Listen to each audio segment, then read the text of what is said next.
नमस्कार, आप news foundation देख रहे हैं। मैं हूं आपके साथ वंदना। हमारे साथ हैं पूर्व सांसद अरुण जी और इनसे मेरा सवाल रहेगा कि क्या स्वर्गीय रामविलास पासवान जी का जो जन्मदिन आप लोग मना रहे हैं, किस तरह की तैयारी है और कौन कौन लोग शामिल हो रहे हैं? देखिए, हमारे नेता रामविलास पासवान जी किसी पार्टी और जाति धर्म की सीमा में बंधे नहीं रहे। उनका व्यक्तित्व इस तरह का था कि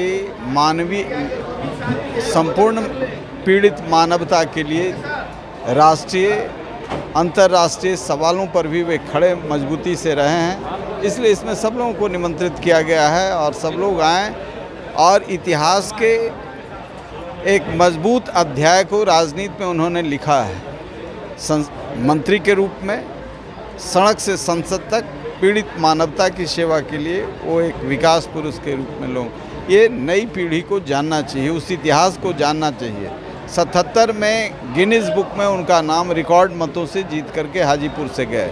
77 से 2020 तक का जो यात्रा है वह एक ऐतिहासिक यात्रा है। बहुत सारे काम, आज़ादी के लंबे दिनों तक डॉक्टर भीमराव अंबेडकर संविधान निर्माता का मूर्ति नहीं लगा था संसद में ही, और 77 में संसद में आते ही रामविलास पासवान के प्रयास से मूर्ति लगा।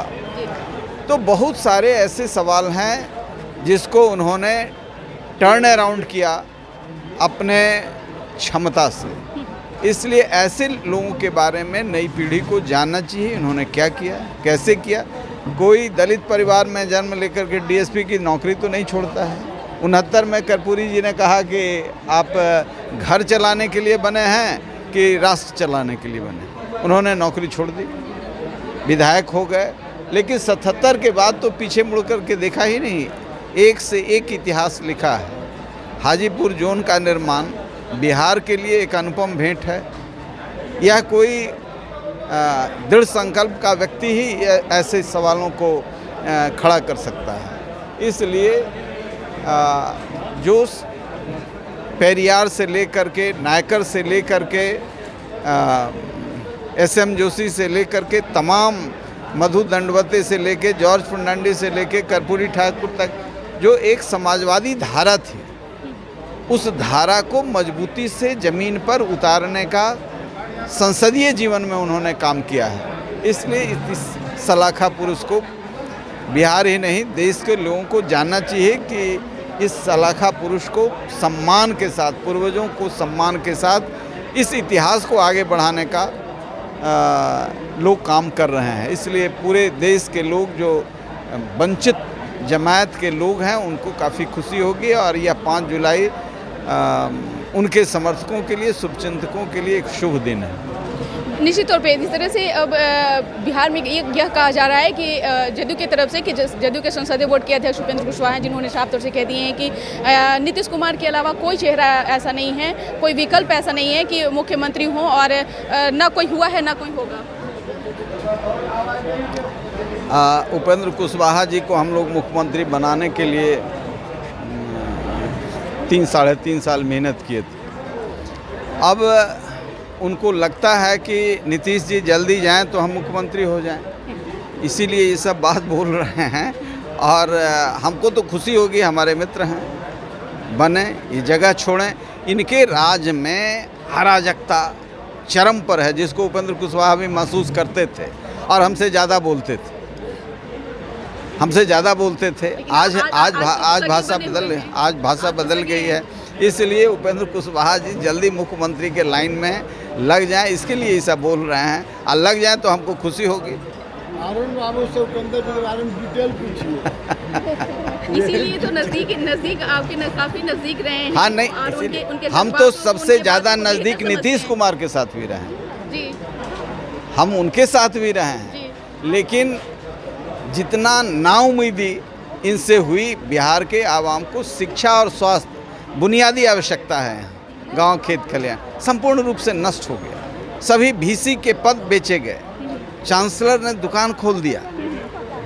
तो आज गुरुजी मास्टर साहब कहलाते थे, अब मास्टरवा कहला रहते हैं। सरकारी अस्पतालों में कोई जाना नहीं चाहता है, गरीब नहीं जाना चाहता है। ठेला वाले को भी 1 लाख रुपया IGIMS में इलाज में लगता है, जांच पड़ताल में। अब ये कौन सा वेलफेयर स्टेट है? किसके नेता हैं नीतीश कुमार?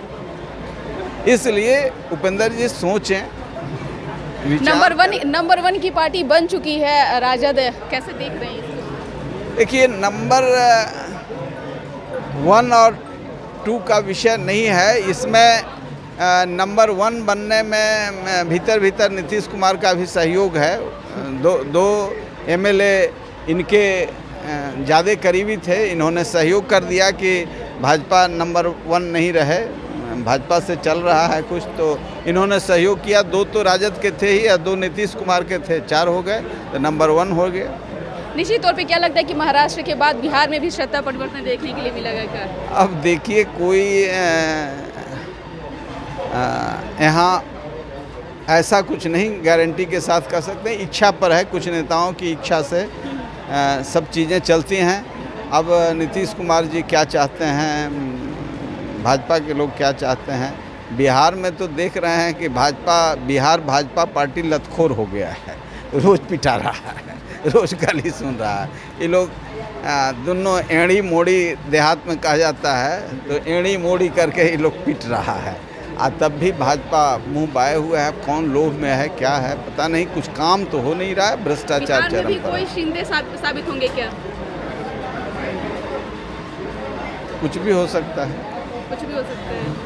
निश्चित तौर पे आप सुन रहे थे क्या कुछ कह रहे थे पूर्व सांसद अरुण कुमार, जिन्होंने साफ तौर से कह दिए हैं कि जिस तरह से बिहार के हालात बने हुए हैं, ऐसे में कहना ये उचित नहीं होगा कि कभी भी सत्ता परिवर्तन हो सकता है। लेकिन बशर्ते रहा कि मुख्यमंत्री नीतीश कुमार जिस तरह से काम कर रहे हैं और बीजेपी पिछलगू बनते हुए चल रही है, आए दिन जिस तरह से बीजेपी का जो चेहरा सामने आ रहा है, निश्चित तौर पर कहीं ना कहीं कुछ बदलाव देखने को जरूर मिल सकता है। अब बिहार में शिंदे कौन साबित होंगे वह तो वक्त ही बताएगा। इस पर बस इतना ही। बने रहिए न्यूज़ फाउंडेशन के साथ। धन्यवाद।